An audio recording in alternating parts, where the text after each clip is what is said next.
ఎందరో త్యాగమూర్తుల త్యాగఫలం ఆంధ్ర రాష్ట్రం. నేడు ఆంధ్రప్రదేశ్లో ప్రజలు సుఖ సంతోషాలుగా ఉన్నారా?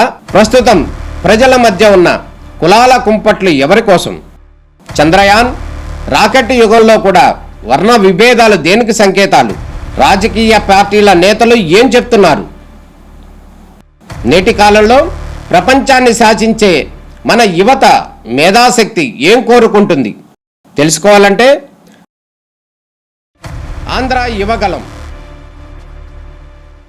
ప్రజల మాటే మా నోట. నమస్కారం, న్యూస్కి స్వాగతం. ముందుగా ముఖ్యాంశాలు.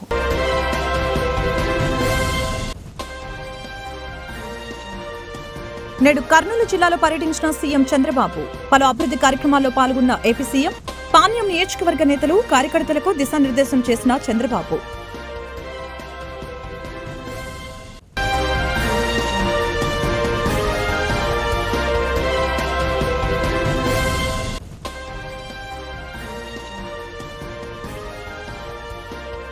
కేసులు పెట్టి అరెస్టులు చేస్తే బెదిరిపోయేది లేదన్న మాజీ మంత్రి అంబటి రాంబాబు. వేధిస్తే మరింత స్ట్రాంగ్ అవుతామని వ్యాఖ్య. కూటమి ప్రభుత్వం ఏడాది పాలనలో అక్రమ అరెస్టులు తప్ప ఏమీ లేదని ఎద్దేవా.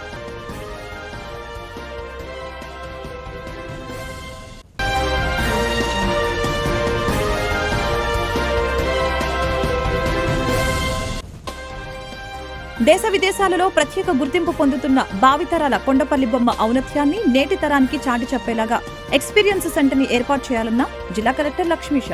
కొండపల్లి బొమ్మల విశిష్టతను తెలిపేలాగా అందమైన పెయింటింగ్స్ తో ఎక్స్పీరియన్స్ సెంటర్ని ఆకట్టుకునే విధంగా తీర్చిదిద్దాలన్న కలెక్టర్. ఆంధ్రప్రదేశ్ రాష్ట్ర ముఖ్యమంత్రి నారా చంద్రబాబు నాయుడు కర్నూలు జిల్లాలో పర్యటించారు. జిల్లాలో పలు అభివృద్ధి కార్యక్రమాల్లో పాల్గొన్నారు.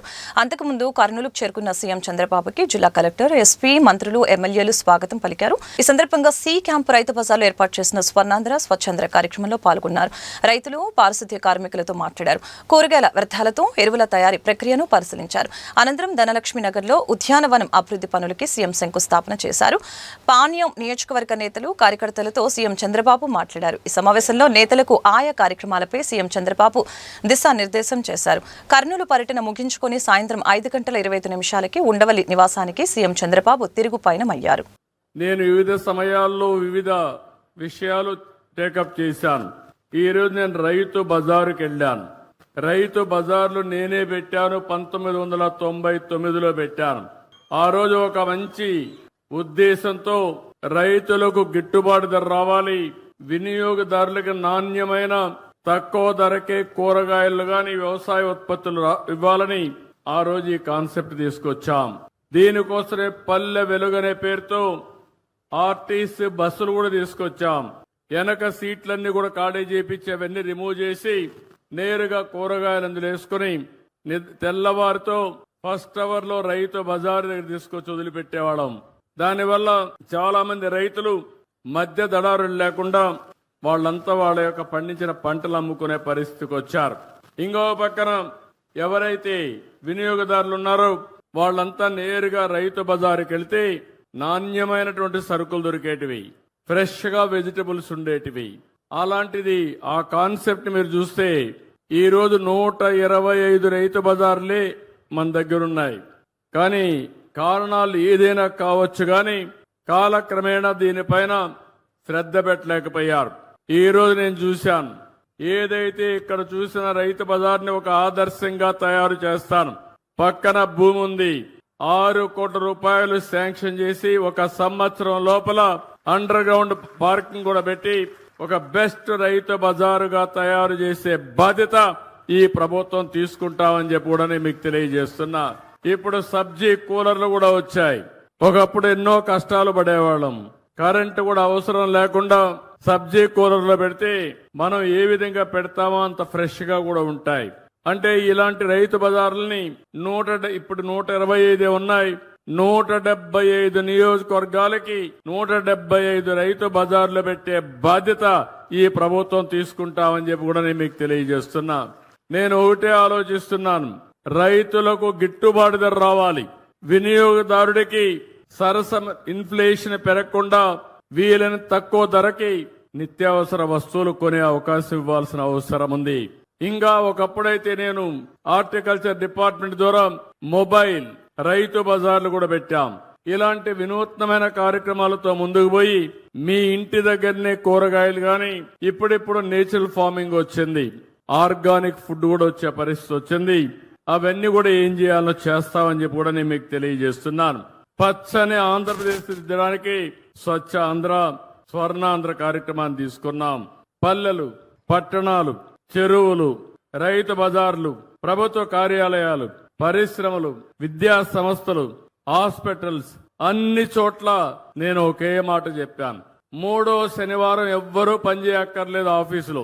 మీ ఆఫీసులో ఉండి చెత్తంతా తీసేసి దుమ్మంతా దులిపేసి నేరుగా చెట్టు దగ్గర కూర్చొని స్వచ్ఛమైన ఆలోచనలు చేస్తే దేశం బాగుపడుతుందని చాలా స్పష్టంగా చెప్తున్నాను. ఎంత సమయమైనా దుమ్ములో పనిచేస్తాం, కలుషితమైన వాతావరణంలో పనిచేస్తాం, కలుషితమైన ఆలోచనలు, కుట్రలు, కుతంత్రాలకు శ్రీకారం చుడతానే ఉంటాం. కొంతమందికి ఆశకు కూడా మితం లేదు, దురాశ. అందుకే ఇవన్నీ వస్తా ఉంటాయి. అవన్నీ పోవాలంటే రాబోయే నెలలో ప్రధానమంత్రి నరేంద్ర మోడీ గారు విశాఖపట్నంలో 10వ వార్షిక యోగా డే సెలబ్రేట్ చేస్తున్నారు. వారు అక్కడికి వస్తున్నారు. ప్రపంచం మెచ్చుకునే విధంగా ఈ యోగా డే చేపిస్తానని మీ అందరికీ హామీ ఇస్తున్నా. ఇది ఒక చరిత్ర. యోగా అనేది మన పూర్వీకులు మనకిచ్చినటువంటి వరం, ఒక వారసత్వం. ఈ విషయం మీరు గుర్తుపెట్టుకోవాల్సిన అవసరం ఉంది. ఎందుకంటే చాలా మంది పేదవాళ్ళు ఆ రోజు ఎన్నో ఇబ్బందులు వస్తున్నాయి. అదే మరి ఆరోగ్య సమస్యలు వస్తున్నాయి. ఇంకో పక్క అందరం కూడా ఆధునికమైన ప్రపంచంలో చాలా బిజీ అయిపోతున్నాం. ఎవరు కూడా సెల్ ఫోన్లు చూడకుండా ఉండలేకపోతున్నారు. ఆ సెల్ ఫోన్ల వల్ల గంటల తరబడి సెల్ ఫోన్ అంటే భార్య లేదు, భర్త లేదు, కొడుకు లేదు, బిడ్డ లేదు, ఆ సెల్ ఫోన్ చూసుకుంటూ కూర్చుంటున్నాం. దీనివల్ల లేనిపోని టెన్షన్లు వస్తున్నాయి. అందుకని ప్రతిరోజు ఒక అర్ధ గంట 45 నిమిషాలు మీరు యోగా చేస్తే అన్ని రోగాలు పటాపంచలైపోతాయని చెప్పి కూడా నేను మీకు అందరికి విజ్ఞప్తి చేస్తున్నా. హాస్పిటల్ పోయే పని ఉండదు. అందుకే ఈ యోగా డేని ఒక నెల, ఈ నెల 21 నుంచి జూన్ 21 వరకు ఈ కార్యక్రమాన్ని చేస్తాం. కొన్ని లక్షల మంది ఆన్లైన్, ఆఫ్లైన్ లో ట్రైనింగ్ ఇస్తాం. కొంతమందికి సర్టిఫికెట్లు ఇస్తాం. ఇది ప్రపంచానికి మనం ఇచ్చే కానుక. ఆ సమయంలో దానివల్ల లాభం మనం పొందాల్సిన అవసరం ఉంది. దీనికి నేను శ్రీకారం చుడతానని మరొక్కసారి మీ అందరికీ హామీ ఇస్తున్నా. కేసులు పెట్టి అరెస్టులు చేస్తే బెదిరిపోయేది లేదని, వేధిస్తే మరింత స్ట్రాంగ్ అవుతామని వైఎస్ఆర్సీపీ నేత మాజీ మంత్రి అంబటి రాంబాబు అన్నారు. శనివారం ఆయన మీడియాతో మాట్లాడారు. ఎన్నో ఏళ్ల క్రితం నాటి అంశాల్లో ఇప్పుడు కేసులు పెట్టి వేధిస్తున్నారని మండిపడ్డారు. మరికొద్ది రోజుల్లో కూటమి ప్రభుత్వం అధికారంలోకి వచ్చి ఏడాది కావస్తుందని, కూటమి ఏడాది పాలనలో అక్రమ అరెస్టులు తప్ప ఏమీ లేదని చెప్పారు. రాజకీయ నాయకుల అరెస్టులే కాకుండా ఐపీఎస్, ఐఏఎస్ అధికారులపై కూడా అక్రమ కేసులు నమోదు చేసి అరెస్టులు చేస్తున్నారని అన్నారు. వైఎస్ జగన్ హయాంలో పనిచేశారని, ధనుంజయ రెడ్డి, కృష్ణమోహన్ రెడ్డిలను అరెస్టు చేశారని ఆగ్రహం వ్యక్తం చేశారు. కేసులు పెడతారా? ఒక కేసులో బెయిల్ రాగానే మళ్ళీ ఇంకో దానిలో పీటీ వారెంట్, దానిలో రాగానే ఇంకో కేసు పెట్టిస్తారు. మళ్ళా ఎప్పుడు జరిగిన కేసు అది? ఎప్పుడో జరిగిన కేసు. ఏది? వైఎస్ఆర్ కాంగ్రెస్ పార్టీ అధికారంలో ఉన్నప్పుడు జరిగినటువంటి నేరాన్ని ఇవాళ రిజిస్టర్ చేస్తాడు డిలేగా. ఎవరు? Sir, SI sir, CI sir చేస్తారు. ఎందుకంటే మన లోకేష్ సార్ ఫోన్ చేస్తారు కాబట్టి చేస్తారు. అంబటి రాంబాబు గారు పలానా రోజు ఇది చేశాడు, అది తీసుకెళ్ళి కోర్టులో ప్రొడ్యూస్ చేస్తారు, పీటీ వారెంట్ వేస్తారు. ఏంటండి నాకు అర్థం కాలే. అరే మొన్న చిలకూరుపేటలో చూసాం, ఉదయం 10ంటికి కేసు ఇచ్చారు, 4ంటికి 5ంటికి వెళ్ళి పట్టుకొచ్చాడు. పట్టుకొచ్చి ఏం చేశారు? ఎక్కడ పట్టుకొచ్చారు? మినిస్టర్ గారు కారులో ఉంటే పట్టుకొచ్చారు, మాజీ మంత్రి గారు కారులో. అంత కారులోకి వెళ్ళి పట్టుకురావాల్సినంత కేసు అది? నిజంగా కారులో ఉంటే పోలీసు బందోబస్తు వెళ్ళి మాజీ మంత్రి గారిని కూడా పక్కకు నెట్టేసి పట్టుకురావలసినంత నేరమా అంటే లేదు. కోర్టులో ప్రొడ్యూస్ చేయగానే 41 నోటీస్ పొమ్మన్నారండి. దానికి అంత హంగామా ఎందుకు చెప్పి నాకు అర్థం కాదు. అంటే బెదిరిస్తాం, భయోత్పాదాన్ని సృష్టిస్తాం అనే పద్ధతుల్లో వ్యవహరించేటటువంటి కార్యక్రమం ఇవాళ పోలీసు యంత్రాంగం చేస్తుంది. చాలా దురదృష్టకరంగా దీన్ని ప్రజలు గమనించాలని కూడా ఈ సందర్భంగా నేను మనవి చేస్తున్నాను. విఘ్నులైనటువంటి ఆంధ్ర రాష్ట్ర ప్రజానీకానికి నేను మనవి చేస్తున్నాను, కోరుతున్నాను. ఇది కక్ష సాధింపా, లేక నిజంగానే మేము నేరం చేస్తే మమ్మల్ని లోపలేయాలనుకుంటున్నారా? మేమన్న సంఘ విద్రోహ శక్తులవా? లేదు, ఈ ధనుంజయ రెడ్డి గారు, కృష్ణమోహన్ రెడ్డి గారు లేదా వంశీ గారు, లేదా మరొకరు, లేదా ఈయన మీద కూడా మన కేసు పెట్టి లోపల పెట్టారు, మాధవ్ గారు, వీళ్ళందరూ ఏంటి? We are all politicians. ప్రజల నుంచి ఎన్నుకోబడ్డవారం. వాళ్ళు ఓడిపోవచ్చు, మళ్ళీ ఎన్నుకోబడవచ్చు కూడా. కాబట్టి ఇలాంటి వాళ్ళ మీద మీరు చంద్రబాబు నాయుడు గారు ఈ విధంగా కేసులు పెట్టి వేధించాలనేటువంటి కార్యక్రమానికి రావడం, కక్ష సాధించాలనేటువంటి కార్యక్రమానికి రావడం చాలా దురదృష్టకరమైనటువంటి అంశం. దీనివల్ల ఏదో బెదిరిపోతారు, పారిపోతారు అనేటువంటి అపోహలు పడొద్దునైనా. బెదిరిపోము, పారిపోము, సరిగదా రాటు తేల్తాము. అనేక సందర్భాల్లో చెప్తున్నాను, మళ్ళా చెప్తున్నాను. మరింతగా రాటుదేలి పోరాట పటిమను పెంచుకొని కూటమి ప్రభుత్వాన్ని కూకటి వేళ్లతో పెకలించేంత వరకు కూడా విశ్రమించకుండా పనిచేస్తామనే విషయాన్ని దయచేసి మర్చిపోవద్దని మనవి చేస్తున్నాం. ఇప్పుడు చంద్రబాబు నాయుడు గారికి చాలా హంగులు ఉన్నాయి, ఆర్భటాలు ఉన్నాయి.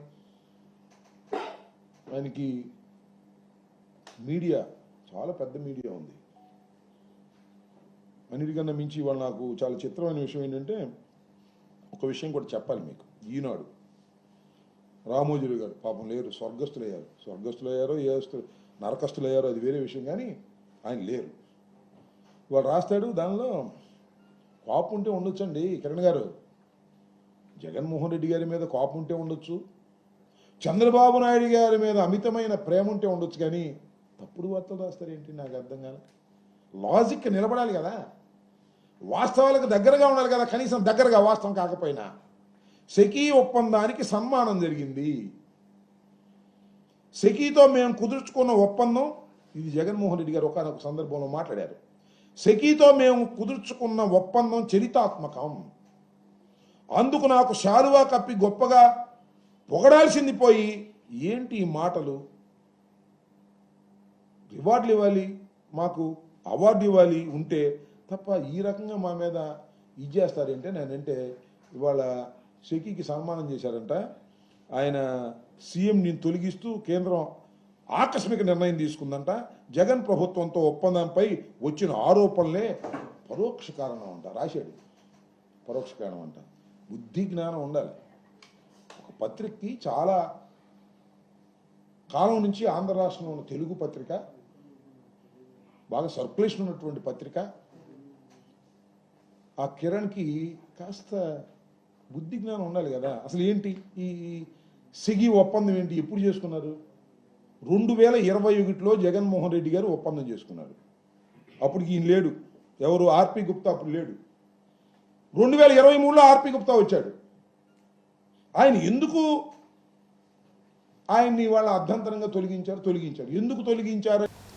దేశ విదేశాలలో ప్రత్యేక గుర్తింపు పొందుతున్న భావితరాల కొండపల్లి బొమ్మ ఔన్నత్యాన్ని నేటి తరానికి చాటి చెప్పేలాగా ఎక్స్పీరియన్స్ సెంటర్ ఏర్పాటుకి అవసరమైన పనుల్ని త్వరితగతిన పూర్తి చేయాలని జిల్లా కలెక్టర్ డాక్టర్ జి లక్ష్మీషా తెలిపారు. ఎక్స్పీరియన్స్ సెంటర్ని కొండపల్లి బొమ్మల విశిష్టతను తెలిపేలాగా అందమైన పెయింటింగ్స్తో ఆకట్టుకునే విధంగా తీర్చిదిద్దాలని అన్నారు. చారిత్రక సాంస్కృతిక ఔన్నత్యమున్న జిల్లాను పర్యాటక హబ్గా తీర్చిదిద్దేందుకు రూపకల్పన చేసినట్లు తెలిపారు. కొండపల్లి బొమ్మలు అయితే కొండపల్లి గ్రామంలో చేస్తున్నారో దీనికి ఒక టూరిజం పొటెన్షియల్ని పెంచడానికి, అలాగే కొండపల్లి ఫోర్టు చారిత్రాత్మకమైన ఫోర్ట్ అయితే ఉందో దాన్ని ఒక టూరిజం హబ్గా క్రియేట్ చేయడానికి బొమ్మలు స్ట్రీట్ చేయడం అనేది, అలాగే కొండపల్లి టాయ్స్ ఎక్స్పీరియన్స్ సెంటర్ చేసుకుంటూ బయట నుంచి వచ్చే వాళ్ళకి ఒక ఇన్ఫర్మేషన్ సెంటర్గా ఉంటుంది. వచ్చిన వాళ్ళు బొమ్మలు ఏంటి, ఎట్లా చేస్తారో, దీని ఉపయోగం ఏంటి, దీని హిస్టారిక్ సిగ్నిఫికెన్స్ ఏంటి అనేది తెలుసుకునేలాగా ఒక సెంటర్ చేయడానికి ఇక్కడ ఈరోజు మీటింగ్ పెట్టడం జరిగింది. కొన్ని ఇంప్రూవ్మెంట్ చేయాల్సి ఉంది, మెయిన్లీ స్ట్రీట్స్ ఇంప్రూవ్మెంటు, అంటే కొన్ని ఆర్చు, అట్లాగే మన ఎక్స్పీరియన్స్ సెంటర్ని బ్యూటిఫై చేసి వచ్చేవాళ్ళు ఒక మంచి ఎక్స్పీరియన్స్తో బొమ్మలు వాళ్ళు చేసుకొని కావాలంటే తీసుకెళ్లేలాగా ఒక ఎక్స్పీరియన్స్ సెంటర్ పెట్టడానికి ఇక్కడ టూరిజం డిపార్ట్మెంట్ ద్వారా ప్రయత్నిస్తున్నాము. అలాగే డిస్ట్రిక్ట్ టూరిజం కౌన్సిల్ ద్వారా అది ప్లానింగ్ జరుగుతూ ఉంది. దానికి లోకల్లో ఉన్న ఆర్టిస్ట్ని వాళ్ళందరూ సంప్రదింపు చేసి వాళ్ళ సలహాలు కూడా తీసుకోండి. మనము ఓన్లీ ఎక్స్పీరియన్స్ సెంటర్ దగ్గర వచ్చినప్పుడు కాదు, అక్కడ ఊర్లో వచ్చి దిగిన వెంటనే అక్కడే మనకు బొమ్మలు ఇది కొండపల్లి అనేలాగా కనిపించడానికి ఒక తయారు చేసానండి. అట్లాగే ఈ బ్యూటిఫికేషన్ ఇవన్నీ చేయడానికి చర్యలు చేపడుతున్నాము. దీనికి డిస్ట్రిక్ట్ టూరిజం కౌన్సిల్ ద్వారా అట్లాగే టూరిజం డిపార్ట్మెంట్ ద్వారా సెక్రటరీస్ ద్వారా ఎప్పటికప్పుడు దిశానిర్దేశాలు చేస్తున్నారు. అన్నీ అనుకున్నట్టు జరిగితే ప్రాపర్గా సీఎం గారు కూడా తీసుకొచ్చి ఈ ఎక్స్పీరియన్స్ సెంటర్ని ఇనాగ్రేట్ చేయించడానికి సార్ కొండపల్లి కిల్లాకి వెళ్తాం మెట్ల మార్గానికి ఏమైనా రూపకల్పన చేస్తారా? ఇక్కడ నుంచి కొండపల్లి వెళ్తాం కిల్లాకి వెళ్తాం మెట్ల మార్గానికి. కొండపల్లికి వెళ్ళడానికి ఒకటే ఇక్కడ ట్రెక్కింగ్ ట్రాక్ ఉందని చెప్తారు. అంటే ఇంతకుముందు రాజులు ఇక్కడ నుంచి వెళ్ళేవారంట. సో అది కూడా ఒక ఫారెస్ట్ డిపార్ట్మెంట్కి చెప్పి వెరిఫై చేయిస్తున్నాము. ఇక్కడ ఏమైనా చిన్న చిన్న మార్పులు ఏమైనా చేయాలంటే చేసుకుంటూ ట్రెక్కింగ్ ట్రాక్ లాగా మెయిన్ ట్రెక్కింగ్ చేసుకుంటూ వెళ్ళేలాగా అది ఒక ఎకో టూరిజం యాక్టివిటీ లాగా ప్రమోట్ చేయడానికి. గతంలో రోప్ వేకి ఇక్కడ నుంచి ప్రపోజల్ పెట్టారు, అదే పట్టాలు ఎక్కలేదు అంత ముందు ప్రభుత్వం. అదే నాన్న చూడాలి ఇంకా దాని గురించి. రోప్ వే ఎప్పుడు ప్లాన్ చేసే ఐడియా లేదు. ఇప్పుడు టూరిజం పొటెన్షియల్ కనుక బాగా పెరిగితే నెక్స్ట్ స్టేజ్ అదే ఉంటుంది, రోప్ వేనే ఉంటుంది. ఫస్ట్ ఇది స్టార్ట్ చేస్తే ఇదే తర్వాత అదే చాలా. ఇంద్రకీలాద్రిపై శ్రీ దుర్గా మల్లేశ్వర స్వామి వారి సన్నిధిలో స్వచ్ఛ భారత్ కార్యక్రమానికి అనుగుణంగా పరిసరాలు స్వచ్ఛందంగా ఉంచుకునేందుకు గాను రాష్ట్ర ప్రభుత్వం ఉత్తర్వులు అనుసరించి దేవస్థానం రాజగోపురం ముందు స్వచ్ఛాంధ్ర స్వర్ణాంధ్ర ప్రతిజ్ఞ జరిగింది. ఆలయంలోని పలు విభాగాల అధికారులు సిబ్బంది కార్యక్రమంలో పాల్గొన్నారు. కార్యనిర్వాహక ఇంజనీర్ కోటేశ్వరరావు, సహాయ కార్యనిర్వహణాధికారి ఎన్ రమేష్ బాబు ఆలయ సిబ్బందితో పరిసరాల శుభ్రత, ఆలయ స్వచ్ఛత గురించి అవగాహన కల్పించి ప్రతిజ్ఞ చేయించారు. అనంతరం ఆలయ సేవలో భాగంగా వివిధ ప్రదేశాలు శుభ్రం చేయడం జరిగింది.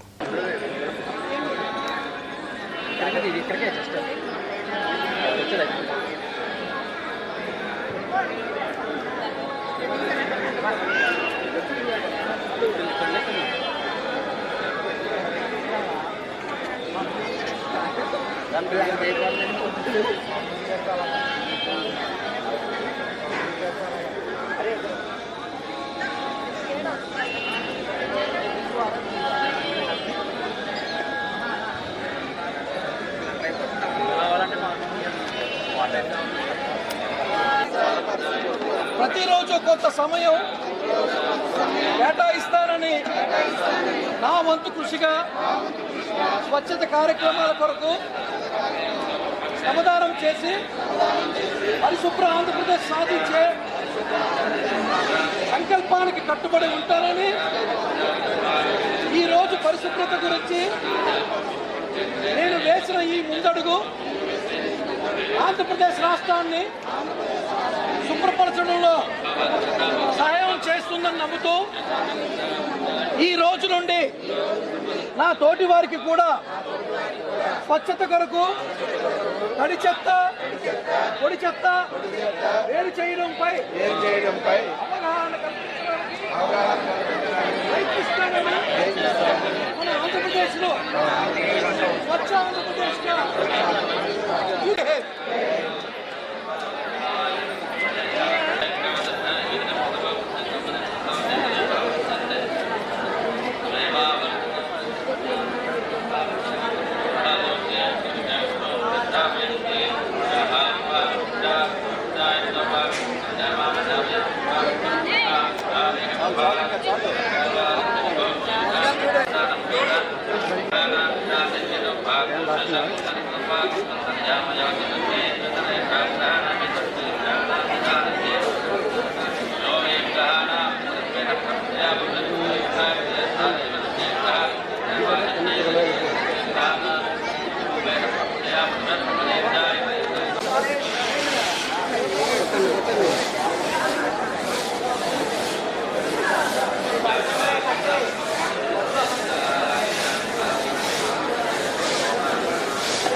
ప్రజల్లో చిన్నారుల్లో రెటినా బ్లాస్టోమా అనే కంటి క్యాన్సర్పై అవగాహన పెంచడమే లక్ష్యంగా జూన్ 1న బీఆర్టీఎస్ రోడ్డు నందు వైథాటాన్ రన్ ని నిర్వహించనున్నట్లు ఎల్వి ప్రసాద్ ఐ ఇన్స్టిట్యూట్ వైద్యులు సంజన తెలిపారు. ఈ రన్లో పాల్గొనే వారు రిజిస్ట్రేషన్ ద్వారా వచ్చిన నిధుల్ని రెటినా బ్లాస్టోమా బాధిత చిన్నారులకి చికిత్స అందించడానికి వినియోగించనున్నట్లు తెలిపారు. ప్రజలందరూ కూడా ఈ రన్లో భాగస్వామ్యం కావాలని, తమతో కలిసి అవగాహన కల్పించేందుకు ముందుకు రావాలని డాక్టర్ సంజన కోరారు. శరీరంలో క్యాన్సర్ ఉన్నట్టు తెలుస్తుంది, కానీ కంట్లో కూడా క్యాన్సర్ వస్తుందని చాలా తక్కువ మందికి తెలుసు. ఇందులో ప్రత్యేకంగా చిన్నపిల్లలకి రెటినోబ్లాస్టోమా అనే క్యాన్సర్ గురించి అసలు ఎవరికి తెలియదు. ఇది ఎలా వస్తుంది చిన్నపిల్లలకి? వాళ్ళ తండ్రి నుంచి రావచ్చు, తల్లి నుంచి రావచ్చు, లేకపోతే ఎవరికి లేకపోయినా రావచ్చు. ఇలా వచ్చినప్పుడు వాళ్ళకి కంట్లో తెల్ల చుక్కలాగా కనిపిస్తుంది. అది మెల్లమెల్లగా పెద్దగా ప్రాణానికి ప్రమాదం అవుతుంది. సో మీకు ఎప్పుడైనా చిన్నపిల్లలకి ఇలా తెల్ల చుక్కలాగా కనిపిస్తే వెంటనే పక్కనున్న కంటి డాక్టర్కైనా లేకపోతే మా ఇన్స్టిట్యూట్కైనా తీసుకురండి. ఇది స్టేజ్ ప్రకారంగా ట్రీట్మెంట్ ఉంటుంది. తక్కువ స్టేజ్ వాళ్ళకి లేజర్ ద్వారా, ఒకవేళ ఎక్కువ ఉంటే కీమోథెరపీ ఇంకా రేడియోథెరపీ వాళ్ళ ట్రీట్మెంట్ అందించగలుగుతాము. కానీ కంపల్సరీ తొందరగా వీలైతే ఎవరికి ఎంత తొందరగా వీలైతే అంత తొందరగా తీసుకురావాల్సి వస్తుంది. ఈ 10 సంవత్సరాల్లో మేము 1500 పిల్లల రెటినోబ్లాస్టోమా కేసెస్కి చికిత్స అందించాము. అందులో 95% వాళ్ళ ప్రాణాలు కాపాడగలిగాము, 75% వాళ్ళకి కన్ను కాపాడగలిగాము. సో ఇది చాలా ఇంపార్టెంట్. ఎప్పుడైనా మీకు తెలిస్తే మీ దగ్గర ఉన్న కంటి డాక్టర్ దగ్గరికి తీసుకెళ్ళండి. ఈ వైటథాన్ రన్ అన్నప్పుడు ఇది ఎందుకు చేస్తున్నాం? ప్రజల్లో అవగాహన సృష్టించడానికి అండ్ మీరు రిజిస్ట్రేషన్ చేసిన డబ్బులతో పేదవాళ్ళ పిల్లలకి చికిత్సకి మేము ఈ డబ్బులు ఇస్తాము. వరకట్న వేధింపులు పెట్టి పురుగుల మందు తాగించి తన చెల్లి జగన్నాథం సుజాతని అత్త, మామ, భర్తలు హత్య చేశారని అక్క జగన్నాథం ధనలక్ష్మి ఆరోపణలు చేశారు. పోలీసులు కూడా కేసులు తప్పుదోవ పట్టించి అన్యాయం చేస్తున్నారని, తమకు న్యాయం చేయాలని ప్రభుత్వాన్ని కోరారు. ఆడపిల్లలకి అన్యాయం జరిగితేనే నేనున్నానంటూ భరోసా ఇచ్చిన డిప్యూటీ సీఎం పవన్ కళ్యాణ్ తమకు న్యాయం చేయాలని విజ్ఞప్తి చేశారు. అందరికీ నమస్కారం. నా పేరు ధనలక్ష్మి. మాది ప్రకాశం జిల్లా కనిగిరి తాలూకా సిఎస్పురం సార్. అయితే ఈ నెల 10వ తేదీన మా చెల్లిని జే సుజాతని వాళ్ళ అత్తవారింటి వాళ్ళు అధిక కట్నం కోసం వేధిస్తూ పురుగు మందు తాగించి హత్య చేశారు. అయితే మా చెల్లి చనిపోయే ముందు 100కి కాల్ చేసి తనని అత్త, మామ, భర్త కలిసి మందు తాగించి ఇంట్లో గడేశారు, కాపాడమని పోలీసు వాళ్ళని కోరుకుంది సార్. అలాగే వాళ్ళకి ఈ బాబు మా చెల్లెలు బాబు, నాకు ఏదన్నా అయితే మా బాబుని తీసుకెళ్లి మా అక్కకి ఇచ్చేయండి అని చెప్పి కూడా చెప్పింది. అప్పుడు ఆ 100 నుంచి హెల్ప్ లైన్ వాళ్ళు కనిగిరి పోలీస్ స్టేషన్ కి కనెక్ట్ చేశారు. కనెక్ట్ చేసి కనిగిరి పోలీస్ స్టేషన్ నుంచి ఒక కానిస్టేబుల్ ని వాళ్ళ ఊరు పక్కనే భూతంవారిపల్లి అక్కడికి పంపించినప్పుడు కానిస్టేబుల్ వెళ్ళి చూస్తే మా చెల్లెలు లోపల గదిలో అరుస్తా ఉంది మందు తాగి. గది బయట వాళ్ళ భర్త, మామ అదే మందు తాగుతూ కూర్చొని ఉన్నారు. ఇంకా ఈ కానిస్టేబుల్ మందలించి వాళ్ళ భర్తకి చెప్పారు మా అమ్మాయిని హాస్పిటల్లో జాయిన్ చేయమని. అప్పుడు గవర్నమెంట్ హాస్పిటల్లో జాయిన్ చేశారు. కానీ ఈ తీసుకెళ్లే టైం వచ్చి లేట్ అవడంతో అమ్మాయి కండిషన్ కొంచెం సీరియస్ గా ఉందని చెప్పి గవర్నమెంట్ హాస్పిటల్ డాక్టర్ వచ్చి రిమ్స్ కి తీసుకెళ్లమని చెప్పారు. కానీ ఆమె భర్త ఒప్పుకోలేదు. రిమ్స్ కి ఏం తీసుకెళ్లాల్సిన అవసరం లేదు, ఇక్కడే ట్రీట్మెంట్ చేయండి, ఏమైనా నేను చూసుకుంటాను, నేను మీకు స్టేట్మెంట్ ఇస్తాను అని చెప్పి ట్రీట్మెంట్ రిమ్స్ కి తీసుకెళ్ళడానికి అయితే ఒప్పుకోలేదు సార్. సో అట్లా ట్రీట్మెంట్ లేట్ అయ్యి మా చెల్లి చనిపోయింది. చనిపోగానే మేమందరం అప్పుడు చిత్తూరు జిల్లాలో మేము ఉండేది. నేను, మా తమ్ముడు, మా ఇంకో చెల్లెలు. దగ్గరలో మా అమ్మ సిఎస్పురంలో ఉన్నింది. మా అమ్మకి పోలీస్ వాళ్ళు మా సిఎస్పురం పోలీస్ స్టేషన్ కి ఫోన్ చేస్తే అక్కడ నుంచి వాళ్ళు మా అమ్మకి ఫోన్ చేసి మీ అమ్మాయి గురించి ఏదో మాట్లాడాలంట, మిమ్మల్ని కనిగిరి పోలీస్ వాళ్ళు రమ్మని చెప్పారని చెప్పి మా అమ్మకి చెప్తే మా అమ్మ వెళ్ళింది కనిగిరి. వెళ్ళినప్పటికీ వెళ్ళి చూస్తే మా అమ్మాయి స్పృహలో లేదు సార్. అప్పటికి స్పృహ లేదు, నోరు నుంచి నుడుగు వస్తా ఉందంట. అసలు ఏమైందని అడిగినప్పుడు ఈ అమ్మాయి చనిపోయింది శనివారం, శుక్రవారం మా ఇంట్లోనే ఉన్నింది. మా ఇంట్లో ఉన్నప్పుడు శుక్రవారం నైట్ భార్య భర్తకి గొడవ అయ్యి ఇంకా గొడవలో నైట్ 9 గంటలకు బాబుని తీసుకొని వెళ్ళిపోయాడు సార్. ఆయన బాబుని కూడా సిగరెట్ తో కాల్చాడు. అంటే ఆయన అప్పుడు ఫుల్ గా తాగున్నాడు. ఇదిగోండి, బాబుని కూడా సిగరెట్ తో కాల్చి ఇంకా ఎత్తుకొని పోయాడు, వాళ్ళ అత్తవారింటికి ఎత్తుకొని పోయాడు. బాబుని ఏమన్నా చేస్తారన్న భయంతోనే మా చెల్లెలు వాళ్ళ అత్తవారింటికి వెళ్ళింది, లేకపోతే మా చెల్లి వెళ్ళదు సార్. వెళ్ళినప్పుడు ఆ నైట్ గొడవ పడ్డారో ఏమో మాకైతే తెలియదు. శనివారం పొద్దున్నే అంటే చనిపోవడానికి ఒక 2-3 గంటల ముందు నాకు ఫోన్ చేసింది. చిత్తూరులో ఉన్న నాకు ఫోన్ చేసి ఇట్లా వాళ్ళ ఎలా తిడతా ఉన్నాడు, భయంకరంగా కొంచెం అసహ్యంగా తిడుతూ గొడవ చేస్తున్నాడు చూడు అని చెప్పి. వార్తలు ముగించే ముందు ముఖ్యాంశాలు మరొకసారి.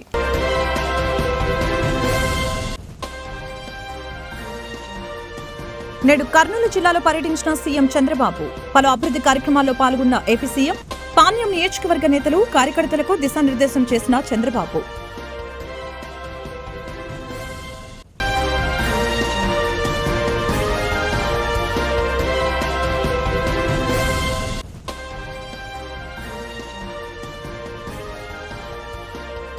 కేసులు పెట్టి అరెస్టులు చేస్తే బెదిరిపోయేది లేదన్న మాజీ మంత్రి అంబటి రాంబాబు.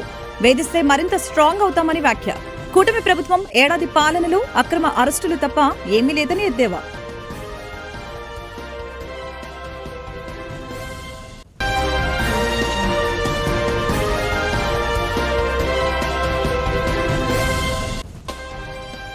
దేశ విదేశాలలో ప్రత్యేక గుర్తింపు పొందుతున్న భావితరాల కొండపల్లి బొమ్మ ఔన్నత్యాన్ని నేటి తరానికి చాటి చెప్పేలాగా ఎక్స్పీరియన్స్ సెంటర్ని ఏర్పాటు చేయాలన్న జిల్లా కలెక్టర్ లక్ష్మీష.